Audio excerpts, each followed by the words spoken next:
Welcome back to my YouTube channel maths Guru Vijay Sinha. आज की video class 12 की वीडियो है। ये इंटीग्रेशन के एप्लीकेशन की वीडियो है। एप्लीकेशन ऑफ इंटीग्रेशन के मैंने 4 क्वेश्चंस कराए हैं, बहुत इंपॉर्टेंट वाले, जो बोर्ड में बिल्कुल चांसेस हैं जिनके आने के, जिनके 100% चांसेस है, वही कराया है। और मैंने ट्राई ये किया है कि कोई क्वेश्चंस के थ्रू मैं आपकी कॉन्सेप्ट क्लियर कर दूं। अगर आपके दूसरे क्वेश्चंस भी आएंगे तो भी आप टैकल कर पाएंगे। तो देखिए, फर्स्ट ही क्वेश्चन आप देखिए, find the area enclose between the curve x equal to 3 cos t and y equal to 2 sin t। आपको लगा सर ऐसा क्यों, sin t और cos t तो लिखा हुआ नहीं आता है। नहीं, ये नॉर्मल ही है, लिखने का तरीका अलग है। देखिए, गिवन कर्व हमारे पास क्या है, गिवन, लिखने का सिर्फ तरीका अलग है, इसीलिए ट्विस्टेड क्वेश्चन होते हैं, एग्जाम के लिए इंपॉर्टेंट होते हैं। तो इससे cos t क्या हो जाएगा, बोलिए, cos t is equal to, इससे अगर cos t निकालेंगे हम तो cos t की वैल्यू हमारी कितनी हो जाएगी, ये x/3 हो जाएगा। cos t की वैल्यू x/3 हो जाएगी। और अगर हम दूसरा करें y equal to 2 sin t करें तो sin t की वैल्यू देखिए कितनी हो जाएगी, इससे sin t की वैल्यू हो जाएगी हमारी y/2। तो हम ज़रा इसको पहले नॉर्मल थोड़ा कार्टिजन फॉर्म में कन्वर्ट कर लें, साइन कॉस से नहीं बनाना है, कार्टिजन में कन्वर्ट करना है। देखिए, वी नो कॉस स्क्वायर, हम क्या जानते हैं ट्रिगो में, we know cos square T plus sine square T, ये 1 होता है, ट्रिगो का फॉर्मूला है। आप दोनों के स्क्वायर कीजिए, कॉस स्क्वायर टी क्या होगा, x² / 9 होगा, साइन स्क्वायर टी क्या होगा, y² / 4 होगा। आप थोड़ा सा रिकॉल कीजिए, आप रिकॉल कीजिए किसका इक्वेशन है। चलिए मैं आपको 5 सेकंड का टाइम देता हूँ। चलिए, आपने रिकॉल कर लिया, ये इलिप्स की इक्वेशन है। कैसे इलिप्स की क्यों है, देखिए, ये किस टाइप का इलिप्स है, कंपेयरिंग विथ कौन सा इलिप्स, देखिए कंपेयरिंग विथ इलिप्स, ये कौन सा इलिप्स है, हॉरिजॉन्टल या वर्टिकल। आप ध्यान दीजिए, x के नीचे बड़ा नंबर है या y के नीचे बड़ा नंबर है। x के नीचे जब बड़ा नंबर होता है तो हॉरिजॉन्टल इलिप्स होती है, और जब y के नीचे बड़ा नंबर होता है तो वर्टिकल इलिप्स होता है। तो ये इलिप्स हमारी कौन सी है, हॉरिजॉन्टल है, क्योंकि यहाँ पे बड़ा नंबर x के नीचे है। तो a² की वैल्यू आपको 9 मिल गई, जिससे a की वैल्यू 3 मिल गई, b² की वैल्यू आपको 4 मिल गई, जिससे b की वैल्यू 2 मिल गई। तो ये हमारा कैसा इलिप्स बन गया, हॉरिजॉन्टल। ये देखिए, इस टाइप की इलिप्स बन गया, मैं फिगर दिखाता हूँ। एक हॉरिजॉन्टल इलिप्स बन गया जिसकी वर्टेक्स क्या हो गई, देखिए ये बन गई हॉरिजॉन्टल इलिप्स, ये ऐसी इलिप्स बन गई। इसके वर्टेक्स क्या हो गया, एक तो 3 0 हो गया, देखिए वर्टेक्स होता है एक बड़ा वाला 3 0 इधर आएगा और छोटा वाला 0 2 ऊपर जाएगा। ध्यान रखिए, जो बड़ी वाली वैल्यू x पे आ रही है और छोटी वाली वैल्यू y पे जा रही है, क्योंकि ये हॉरिजॉन्टल का शेप है। हमें पूरे इलिप्स का एरिया चाहिए, तो हम 1 क्वाड्रेंट का निकाल लेंगे। क्या करेंगे, हम सिर्फ 1 क्वाड्रेंट का निकाल लेंगे, और सारे इक्वल होते हैं तो 4 से मल्टीप्लाई कर देंगे। पूरे एक क्वाड्रेंट का निकाल कर 4 से मल्टीप्लाई कर देंगे। अब देखिए, y पहले निकालिए, देखिए x² / 9 plus y² / 4 is equal to, अगर 1 है तो इससे आप y की वैल्यू निकाल लीजिए, y² / 4 is equal to 1 minus x²/9। इससे क्या होता है, देखिए y कैसे निकलेगा, y² / 4 is equal to 9 minus x²/9। तो इससे क्या मिल गई आपको वैल्यू, इससे मिल गई y² की वैल्यू मिल गई 4/9, 9 माइनस x², स्क्वायर रूट निकाल लीजिए तो y मिल जाएगा 2/3, स्क्वायर रूट लेने के बाद 9 माइनस x²। अब क्या होता है, फॉर्मूला तो आपको पता है, एरिया कैसे निकालते हैं, y dx से। अगर हॉरिजॉन्टल है तो y dx से, और वर्टिकल है तो x dy से निकालते हैं। तो यहाँ पर एरिया हम निकालेंगे, लिमिट हमारी कौन सी होगी, फिगर देखिए, लिमिट 0 to 3 होगी, y dx होगा। और 4 से क्यों मल्टीप्लाई करेंगे, क्योंकि 0 to 3 y dx से एक ही क्वाड्रेंट का एरिया मिलेगा, 4 से कम अगर हम मल्टीप्लाई कर देते हैं तो पूरी इलिप्स का मिल जाता है। तो देखिए, रिक्वायर्ड एरिया कैसे निकालेंगे, यहाँ पे इंटीग्रेशन भी बहुत अच्छी है। आप वीडियो के एंड तक बने रहें और चैनल को सब्सक्राइब करके रख लीजिए, क्योंकि आपके सारे इंपॉर्टेंट क्वेश्चन मैं कराने वाला हूँ बोर्ड के लिए अभी। तो रिक्वायर्ड एरिया क्या हो जाएगा, बोलिए, बोर्ड तक सारे इंपॉर्टेंट क्वेश्चन आते रहेंगे, और बोर्ड के बाद भी ये चैनल आपके लिए हेल्पफुल है, क्योंकि एक तो आईआईटी लेवल के सारी चीज़ आएंगे, एंट्रेंस के लिए आएंगे, और क्लास 8 से 12 तक सारे मैथ्स इस चैनल पर हैं। तो आप लाइक कीजिए, शेयर कीजिए और सब्सक्राइब कीजिए। तो 0 to 3 4 क्या होगा, y dx होता है, तो y dx 4 into Y D X क्यों लिखा, आप समझ लीजिए, हमने 4 से क्यों मल्टीप्लाई किया, क्योंकि एक ही क्वाड्रेंट का एरिया निकाल कर हम एक क्वाड्रेंट का एरिया निकालते हैं और 4 से मल्टीप्लाई कर देते हैं। तो चलिए करते हैं, तो 4 इंटू 0 to 3, y की वैल्यू कितनी मिलेगी, 2/3, square root of 9 minus x² dx मिली। अब आप याद कीजिए, एक इंटीग्रेशन का फॉर्मूला है, बहुत बार क्या होता है, इंटीग्रेशन डायरेक्ट इतने टफ नहीं आते हैं, लेकिन आपको ये शेप याद रखना है। देखिए, ये 3² माइनस x² हो गया, मैं फॉर्मूला आपका लिख देता हूँ, देखिए फॉर्मूला लिख देता हूँ, बड़ा सा फॉर्मूला है, ये फॉर्मूला है integration of A square minus x square D x का। थोड़ा फॉर्मूला बड़ा है लेकिन क्वेश्चन बहुत इंपॉर्टेंट है। X into that upon two, आपको फॉर्मूला ध्यान में रखना है, plus a square upon two sine inverse x upon a plus c. तो प्लस सी तो यहाँ नहीं लगाना है, लिमिट है, लेकिन फॉर्मूले में प्लस सी होता है, यहाँ नहीं लगाएंगे। तो हम देखिए पूरा लगा दें तो 8/3 हुआ, फॉर्मूला लगा दें एक्स, फिर हो गया 3 square minus x square upon two plus 3 square upon two sine inverse x upon 3। अब हम क्या करते हैं, सारे वैल्यू डाल देते हैं। तो कैसे होती है वैल्यू, मैं 0 to 3 डालूँ, कैसे डालूँ, 0 to 3 डालूँगा लिमिट। एक सेकंड ज़रा से ये डिस्टर्ब हो गया, मैं इसको ठीक कर दूँ, प्लस यहाँ पे ठीक कर देता हूँ और थोड़ा डिस्टर्ब हो गया था, a square upon two sine inverse x upon 3 x upon a. तो यहाँ पे देखिए क्या होता है, 0 to 3 डाला लिमिट। अब वैल्यू पुट कीजिए, मैं थोड़ा शॉर्ट कैलकुलेशन कर देता हूँ। तो 8/3 तो पूरे में है, 2 बार करता हूँ। देखिए पहले करता हूँ मैं, एक्स की जगह 3 डालूंगा तो ये 0 आ गया, और 9/2 साइन इनवर्स 1 आ गया। देखिए मैंने थोड़ा सा कैलकुलेशन शो कम किया है, 3 डाला तो फर्स्ट टर्म 0 आ गया, दूसरा 9/2 साइन इनवर्स 1 आ गया, फिर मैं माइनस डालता हूँ, 0 डाल देता हूँ। तो 0 डालने से पहला भी 0 हो गया और दूसरा भी 0 हो गया। सॉल्व करते हैं तो 8/3, ये देखिए साइन इनवर्स 1, 1 कितनी डिग्री में होती है, साइन में कितनी डिग्री में 1 होती है, 90। 90 का मतलब क्या होता है, π/2। साइन इनवर्स 1 मतलब साइन π/2 1 होता है, इसीलिए साइन इनवर्स 1 की वैल्यू π/2 हो गई। अब हम इसको थोड़ा कट कर लेते हैं, तो 3 3 जा ये हो गया, तो 2 4 जा 2 2 जा, तो ये हो गया 6π। हमारा आंसर क्या हो गया, 6π स्क्वायर यूनिट्स लिखते हैं इसमें। तो देखिए ये क्वेश्चन आपको जरूर समझ में आ गया होगा। आप लाइक जरूर कीजिए और कमेंट में कुछ लिखिए जो भी आपकी व्यू है। अब देखिए area of the region included between parabola and line. देखिए यहाँ पर एक पैराबोला और एक लाइन है, तो पैराबोला किस शेप का है, देखिए ये देखिए पैराबोला किस शेप का है, जरा याद दिला दूँ, पैराबोला किस शेप का है। देखिए y = 3x² अगर है तो इसे हम कैसे लिख सकते हैं, x² = 4/3y ऐसे लिख सकते हैं। तो ये ऐसा शेप हो गया, जिन्होंने भी 11th में पैराबोला ठीक से किया है, ये देखिए ऊपर वाला शेप आ गया, देख पा रहे हैं, इस शेप का पैराबोला हो गया। और हमारी लाइन है, तो पहले पैराबोला और लाइन का इक्वेशन लिखते हैं। ये पैराबोला है हमारा, और लाइन देखिए, लाइन हमारी क्या है, लाइन हमारा है 3x - 2y + 12 = 0। अब क्या करेंगे, हम फर्स्ट एंड सेकंड को सॉल्व करके देखेंगे कि दोनों कहाँ कट करते हैं। इक्वेशन फर्स्ट और सेकंड को आप सॉल्व कीजिए, इससे पता चल जाएगा दोनों आपस में कहाँ कट कर सकते हैं। तो देखिए 1 से y की वैल्यू हम किस में, 2 में पुट कर देते हैं। Putting value of y from 1 × 1 से उठाया और कहाँ पुट कर दिया, 2 में। अब इसको सॉल्व करके देखते हैं। ये देखिए 3x - 2, y की वैल्यू क्या है, 3x² है + 12। अब इसको सॉल्व करके x की वैल्यू फाइंड कीजिए आप, तो क्या हो जाएगा, देखिए 2 2 जा, तो एलसीएम लीजिए, क्या हो जाएगी, ये 2 हो गया एलसीएम, 6x - 3x² + 24। सॉल्व करते चलिए, x की वैल्यू चाहिए हमें, x की कभी 2 वैल्यू भी आ सकते हैं, कोई इशू नहीं। -3x² + 6x + 24 = 0। -3 को कॉमन ले लेता हूँ मैं, तो -3 को कॉमन लेने से x² - 2x - 8 = 0। तो हमारी इक्वेशन क्या बन गई, x² - 2x - 8 = 0। Middle term split कीजिए, 2 फैक्टर कौन कौन से हो जाएंगे, देखिए x² - 4x + 2x, ये मिडिल टर्म स्प्लिट किया तो इससे x के कितने वैल्यू मिल जाएंगे, देखिए x × x - 4 + 2 × x - 4 = 0। तो क्या मिल जाता है हमें, फाइनली 2 फैक्टर मिले, x + 2 x - 4, तो इससे x के 2 वैल्यू मिल गए, देयरफॉर x = -2 मिल गया और x = 4 मिल गया। अब दोनों से आप y की वैल्यू निकाल लीजिए। y हमारा क्या है, देखिए 3x² है, y = क्या है, 3x² 4। दोनों वैल्यू पुट करते हैं, पहले मैं x की जगह -2 पुट करता हूँ, तो हो गया 3 × 4/4, तो ये हमारी वैल्यू 3 हो गई।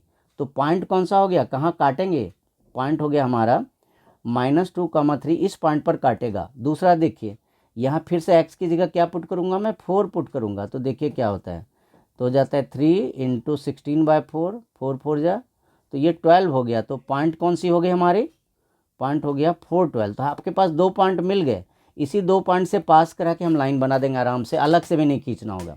एक पैराबोला और एक लाइन है, देखिए क्या है, एक हमारा पैराबोला और एक लाइन है।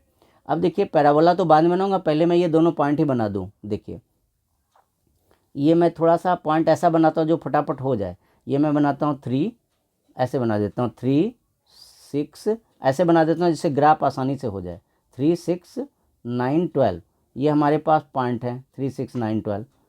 और देखिए यहाँ पे मैं बना देता हूँ 1 2 3 4, कॉन्वीनियंस के लिए है, सिर्फ एग्जैक्ट होने की ज़रूरत नहीं है, तो अपने कॉन्वीनियंस के लिए है, एग्जैक्ट होने की ज़रूरत नहीं है। तो पहले -2 3 देखिए, ये वाली पॉइंट है -2 3। आप 4 12 देखिए, ये वाली पॉइंट 4 12 है, आप देख पा रहे होंगे ये वाली पॉइंट 4 12 है। तो यहाँ से तो हमारी लाइन पास करती है, यहाँ से कौन पास करेगा, हमारा ये लाइन पास करेगा यहाँ से, ये हमारा लाइन पास कर गया। अब देखिए हमारे पास जो पैराबोला है, पैराबोला भी यहीं से पास करेगा। आप देखिए ध्यान से, इसी 2 पॉइंट से पैराबोला भी मैंने अभी भी बताया था कैसा पैराबोला है। देखिए अभी भी मैंने क्या बताया था, पैराबोला कैसा, आप ऊपर देखिए कौन सा शेप है पैराबोला का। देखिए मैंने बताया है x² = 4/3y, राउंड लगा रहा हूँ मैं, x² = 4/3y। ये किससे मिलता है, इस शेप से। x² = 4ay, ये कैसा पैराबोला होता है, अपवर्ड, ऊपर की तरफ होता है, x² = 4ay टाइप।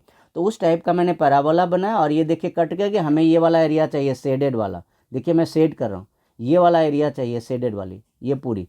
तो मैं 2 परपेंडिकुलर ड्रॉ कर रहा हूँ, एक इधर से और एक इधर से, 2 परपेंडिकुलर ड्रॉ कर रहा हूँ। देखिए तो हमारे बाउंड्री लाइन क्या हो गया, -2 और 4। देखिए ये एक हो गया -2 और एक हो गया 4, ये हमारी बाउंड्री लाइन हो गई। तो हमारी लिमिट क्या हो गई, बोलिए, लिमिट हो गई -2 से 4 तक। आप देख पा रहे हैं, लिमिट हो गई -2 से 4 तक। और ऊपर है लाइन और नीचे है पैराबोला। देखिए ऊपर लाइन है और नीचे पैराबोला है, तो एरिया क्या हो जाएगा, लाइन जो कवर करेगा minus parabola, upper minus lower, upper पहले अपर का एरिया फिर माइनस लोअर का, तो शेडेड मिल जाएगा। तो रिक्वायर्ड एरिया क्या होगी, मैं लिखता हूँ, ये देखिए रिक्वायर्ड एरिया क्या होगा हमारा, रिक्वायर्ड एरिया हमारा होगा -2 से 3 ही जाएंगे, -2 से 3 ही जाएंगे। -2 से 3 में y/dx लाइन के लिए होगा, ये किसके लिए होगा, लाइन के लिए। और फिर इसी में -2 से 3 ही होगा y/dx पैराबोला, क्योंकि लाइन ऊपर है और पैराबोला नीचे है, तो ऊपर लाइन होगी नीचे पैराबोला। तो देखिए कैसा होगा, लाइन का क्या था y, लाइन से y निकालिए। देखिए मैं लाइन से y निकाल दूँ। देखिए लाइन क्या हमारा 3x - 2y + 12 है, ये देख रहे हैं आप, लाइन 3x - 2y + 12, तो इससे y निकालिए।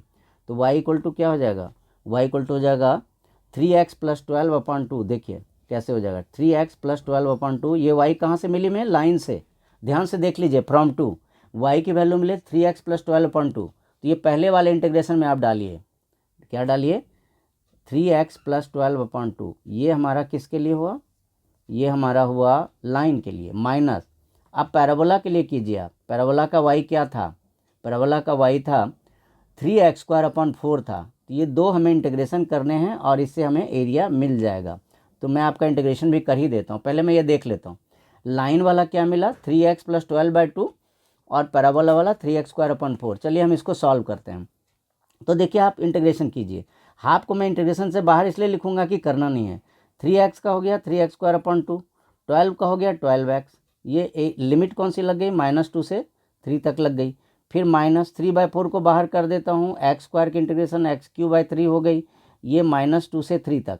तो वीडियो बहुत लंबी हो जाएगी, आप लिमिट पुट करके सॉल्व कर लीजिए, वीडियो काफ़ी लंबी हो जाएगी, तो मैं यहाँ रोक देता हूँ, आप वैल्यूज़ पुट करके इंटीग्रेशन सॉल्व कर लीजिए, ठीक है। तो ये 12x से ज़रा क्लीन लिख दूँ, तो ये आप कर लीजिएगा, होमवर्क में छोड़ा, ये वाली चीज़ को मैंने अभी होमवर्क में छोड़ दिया, आप कैलकुलेशन कर लीजिए। नेक्स्ट देखिए, नेक्स्ट हमारे पास एक पैराबोला है और एक सर्कल है। और आप सबसे एक रिक्वेस्ट है कि अभी जो चैनल पर पहली बार आए हैं, सब्सक्राइब करके रख लीजिए। क्लास 8 से 12 तक सारे आते हैं, आपके फैमिली, फ्रेंड्स, रिलेटिव्स सबको सपोर्ट मिलेगी। और 12 के एग्ज़ाम तक बिल्कुल रेगुलर वीडियो आते रहेंगे, 10th के भी एग्ज़ाम तक रेगुलर आएंगे, 8 से 12 तक तो आती ही है, लेकिन अभी एग्ज़ाम पर फोकस कर रहा हूँ। और लाइक कीजिए, लाइक करने से हमें बहुत मोटिवेशन मिलता है। शेयर कीजिए जिससे हमारी वीडियो आगे जाए। चलिए हम लोग आगे करते हैं। देखिए एक पैराबोला है और एक सर्कल है। तो पैराबोला का शेप आप देख पा रहे हैं, ऐसा वाला है। पैराबोला का शेप कैसा है, इस तरह का शेप, ऐसा वाला। क्यों, एक फॉर्मूला होता है y² = 4ax, इस शेप का है, ये इस शेप का है, तो ये ऐसे जाएगा राइट वर्ड। और सर्कल भी मैं दिखाता हूँ कैसे जाएगा, मैं दोनों को दिखाता हूँ। देखिए गिवन के हमारे पास पैराबोला है और सर्कल है, पहले सॉल्व कीजिए। हमारे पास जो पैराबोला और सर्कल है, पहले दोनों को सॉल्व करने से क्या होगा कि पॉइंट ऑफ इंटरसेक्शन मिल जाएगा। और ऐसे क्वेश्चन में पॉइंट ऑफ इंटरसेक्शन के बिना सॉल्व नहीं होता है। तो पुटिंग 1 इंटू जिससे हमारा एक्स वाई मिल जाए, पुटिंग 1 इंटू, तो लीजिए सॉल्व करते हैं। तो क्या हो जाता है, X square plus A X is equal to 2ax। तो इससे क्या मिल जाता है, इससे मिल जाता है X square minus A X is equal to 0। अगर हम कॉमन लेते हैं तो x into X minus A is equal to 0। तो क्या होता है, x की वैल्यू 0 भी हो सकती है, x की वैल्यू a भी हो सकती है। तो केस 1 में हम 0 से कर लें। देखिए x इक्वल टू 0 लेते हैं तो Y square is equal to A X है। क्या है हमारा, Y square is equal to A X है। तो y की वैल्यू क्या हो जाएगी, इससे a इंटू 0 हो जाएगा, तो y की वैल्यू भी 0 हो जाएगी। तो पॉइंट क्या मिल गया हमें, y की वैल्यू 0 मिल गई, पॉइंट क्या मिल गया, 0 0, पॉइंट मिल गया मुझे 0 0। अब दूसरा देखते हैं, 0 0 एक पॉइंट मिला, दूसरा देखते हैं कौन सा पॉइंट मिलता है। अब हम y की वैल्यू a ले लेते हैं। x के हमारे पास कितने वैल्यू आए थे, देखिए x के हमारे पास कितने आए थे, देख लीजिए, x 0 मिली थी और एक a मिला था, तो दोनों का यूज करते हैं। अब x इक्वल टू a लेकर उसका यूज करते हैं, y square is equal to A x, तो Y square is equal to a square. तो हम y का भी प्लस पार्ट ले लेते हैं, माइनस पार्ट की नीड नहीं आएगी कैलकुलेशन में, तो मैं प्लस पार्ट ले लिया। सर्कल की सेंटर रेडियस निकाल देता हूँ। देखिए सर्कल हमारे पास है X square plus Y square is equal to 2ax। तो इसको मैं ऐसे लिख सकते हैं, X square plus Y square minus 2ax is equal to 0। तो अगर हम कंपैरिजन करें इससे, कंपेयरिंग विथ इससे कंपेयर कर देते हैं, किससे, X square plus Y square plus 2gx plus 2fy plus c equal to 0, इससे कंपेयर कर देता हूँ। तो g की value 2g is equal to minus 2a हुआ, तो g की वैल्यू क्या हो गई हमारी, माइनस a हो गई, g की वैल्यू क्या हो गई हमारी, माइनस a हो गई, राइट। और दूसरा करते हैं 2f इक्वल टू 0, तो f की वैल्यू हमारी क्या हो गई, 0 हो गई। और c चाहिए नहीं, तो मुझे सेंटर चाहिए था, तो सेंटर क्या हो गया, सेंटर होता है माइनस जी माइनस एफ, सेंटर होता है माइनस जी माइनस एफ। तो सेंटर कौन सी हो गई, a0 हो गई। देखिए सेंटर क्या हो गया, a0 हो गया। तो सेंटर a0 से हम बना के अगर हम सर्कल बनाते हैं तो बहुत ईजी हो जाता है। तो मैं सेंटर a0 दिखा देता हूँ, जिससे आपका सम ईजी हो जाएगा। देखिए, और 0 0 को टच करता है, तो ये फिगर ऐसा बनेगा। देखिए कैसा बनेगा, ये ऐसा बनेगा, ये देखिए, ये हमारा a0 है, ये हमारा a0 है, ये पॉइंट हमारा a है और ये पॉइंट a है, फिर 0 0 है ये। तो पैराबोला और सर्कल दोनों इसको टच करते हैं, ए को। पैराबोला और सर्कल दोनों किसको टच करते हैं, ए को। और जो सर्कल है हमारा, सर्कल का सेंटर a0 है और इन सब पॉइंट को टच करते हुए जाता है। सेंटर a0 है और इन सब पॉइंट को टच करते हुए जाता है। तो देखिए सेंटर क्या है हमारा, a0 है और इन सब पॉइंट को टच करते हुए जाता है। तो ये रफ सा बना दिया मैंने, ये मैंने रफ सा बना दिया। हमें ये वाला एरिया चाहिए, ये वाला एरिया। तो हम क्या करेंगे, सर्कल माइनस पैराबोला करेंगे। हम क्या करेंगे, सर्कल माइनस पैराबोला। तो आप एरिया कैसे निकालेंगे, वाई डी एक्स सर्कल, ऊपर सर्कल और नीचे parabola, minus Y D X parabola. तो वीडियो की लेंथ बहुत बड़ी हो जाएगी, तो मैं कैलकुलेशन पार्ट आपके लिए छोड़ रहा हूँ। देखिए ये बिल्कुल नया पैटर्न है। कौन सा पैटर्न, देखिए area of the reason bounded by triangle है। ये पैटर्न बदल रहा हूँ। लास्ट, आज के लिए लास्ट क्वेश्चन है, वीडियो के एंड तक बने रहें। ये सबसे इंपॉर्टेंट पैटर्न है, एरिया ऑफ ट्राइंगल। देखिए हमारे पास कितने पॉइंट है, मैं इनको एक एक्सिस पर रख देता हूँ। ये सारे पॉइंट को मैं कहाँ रखता हूँ, एक एक्सिस पर रख देता हूँ आपके समझने के लिए, जिससे ईजी हो जाएगा। देखिए ये देखिए 0 है, ये हमारा -1 चाहिए और 5 चाहिए, तो मैं यहाँ पे ऐसे ही 5 तक कर देता हूँ। 1 2 3 4 5। इधर क्या है, -1 -2 -3, इधर 1 2 3 4, इतना कर दिया। ज़रूरी नहीं कि सारे पॉइंट लिखें, जितनी नीड है उतनी ही लिखेंगे, जितनी नीड है उतनी ही लिखेंगे हम, ज़रूरी नहीं कि सारा ही लिख दें। देखिए ये हमारे पास -1 1, एक पॉइंट -1 1 है। दूसरा पॉइंट क्या हमारे पास 0,5 है। तीसरा पॉइंट क्या हमारे पास 3,2 है। तो ये सारे पॉइंट हमारे पास आ गए। देखिए मैं मार्क लगा देता हूँ, ये देखिए ये सारे पॉइंट मिल गए। कौन कौन से पॉइंट, मैं लिख देता हूँ, अभी सारे पॉइंट लिख देता हूँ। देखिए मैं सारे पॉइंट लिख देता हूँ। ये पॉइंट है -1,1, दूसरा वाला पॉइंट है 0,5 और तीसरा वाला पॉइंट है 3,2। हमें ये पूरा रीजन चाहिए, ये पूरी ट्रायंगल चाहिए, ये पूरी ट्रायंगल का रीजन चाहिए। तो मैं ABC के नाम से इसको लिख देता हूँ। A लिख देता हूँ, यहाँ पे मैं B लिख देता हूँ इस पॉइंट को, और यहाँ C लिख देता हूँ। तो देखिए फिगर का अगर आप फिगर को ध्यान से देखिए तो A B plus B C में से ए सी अगर माइनस कर दूँ मैं, ए बी का एरिया प्लस बी सी का एरिया माइनस ए सी का एरिया करने से शेडेड आ जाता है। तो रिक्वायर्ड एरिया क्या हो जाएगा, रिक्वायर्ड एरिया होगा हमारा -1 से 0 तक वाई डी एक्स किसका, ए बी का, फिर 0 से 3 तक किसका, Y D X B C का, और 0 से 3 तक, और फिर -1 से 3 तक, ध्यान दीजिए -1 से 0 ए बी, 0 से 3 तक बी सी, और -1 से 3 तक ये पूरी ए सी वाई डी एक्स। ऐसा करने पर हमें आंसर मिलेगा। अब आपके पास एक प्रॉब्लम होगी कि sir A B B C और ए सी की इक्वेशन ही नहीं है। आप ध्यान से देखिए, ए बी बी सी और ए सी की इक्वेशन ही नहीं है, तो आप पॉइंट लिखिए, देखिए पॉइंट लिखिए।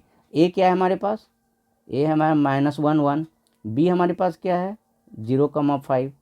तो इक्वेशन ऑफ ए बी क्या हो जाएगी, बोलिए इक्वेशन ऑफ ए बी क्या हो जाएगा। देखिए इक्वेशन ऑफ ए बी हमारे पास, आपको याद है स्ट्रेट लाइन का 2 point form, y minus y1 upon x minus x1 is equal to y2 minus y1 upon x2 minus x1। ये किससे करते हैं हम, स्ट्रेट लाइन का इक्वेशन होता है 2 पॉइंट फॉर्म में। तो हम वैल्यू पुट कर दें y minus 1 upon x plus 1 is equal to 5 minus 1 upon 0 plus 1। इसको सॉल्व कर देते हैं तो y minus 1 upon x plus 1 is equal to 4 हो जाता है। तो y minus 1 is equal to 4x plus 4 हो जाता है। इससे हम क्या करते हैं, इससे हम y कर लेते हैं तो 4x प्लस 5 हो जाता है। ये y किसके लिए हुआ, ए बी के लिए हुआ।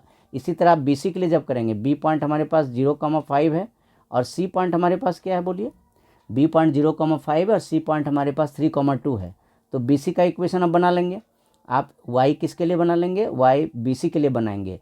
तो y बी सी के लिए क्या होगा, y minus y1 upon x minus x1 is equal to y2 minus y1 x2 minus x1। तो देखिए क्या आता है, ये आता है आपका, ये आता है कितना, तो ये आता है y minus 5 upon x is equal to -1। तो y is equal to minus X plus 5। ये किसका आ जाता है, बी सी का आ जाता है। अब देखिए सी ए का, ए सी का, ए हमारे पास क्या है -1, और हमारे पास सी क्या है 3,2। तो अब ए सी का बनाइए, ए सी का देखिए इक्वेशन, ए सी के लिए क्या होगा, y minus y1 upon x minus x1 y2 minus y1 x2 minus x1। तो क्या मिलेगा, y minus y 1 upon x plus 1 is equal to 1/4। तो क्या हो जाएगा, y minus 1 4y minus 4 is equal to x plus 1। तो इससे y क्या हो जाएगा, y इक्वल टू हो जाएगा x प्लस 5/4। तो ये किसके लिए होगा, ये ए सी का होगा। अब ये सारे वैल्यू आप किस में डालेंगे, 1 में ले जाकर। देखिए आप सारे वैल्यू को कहाँ पुट कर देंगे, 1 में, और इंटीग्रेट कर देंगे। हाँ, ये सारे वैल्यू आप 1 में पुट कर इंटीग्रेट कर देंगे। तो फ्रॉम 1 क्या हो जाएगा, फ्रॉम 1 रिक्वायर्ड एरिया कितनी हो जाएगी, रिक्वायर्ड एरिया पहले ए बी का पुट करेंगे, -1 से 0 तक ए बी पुट करेंगे। तो ए बी क्या मिली थी मुझे, ए बी में मिला था 4x प्लस 5 डी एक्स। ये मिला था कितना, 4x प्लस 5 डी एक्स। फिर हमें दूसरा क्या था, 0 से लेकर कहाँ तक था, सेकंड बी। ये देखिए बी था 0 से लेकर 3 तक। जो बी सी की इक्वेशन है 0 to 3 तक है, तो वो बी सी की वैल्यू हम डाल देंगे कौन सी, ये देखिए बी सी कितनी मिली, -x प्लस 5 और फिर है -1 से 3 तक ए सी की वैल्यू। तो ए सी की वैल्यू है x प्लस 5/4। अब आप अगर ठीक से इंटीग्रेट करेंगे तो ये कहीं मिस्टेक नहीं होगा। तो ये आगे आपके लिए होमवर्क है।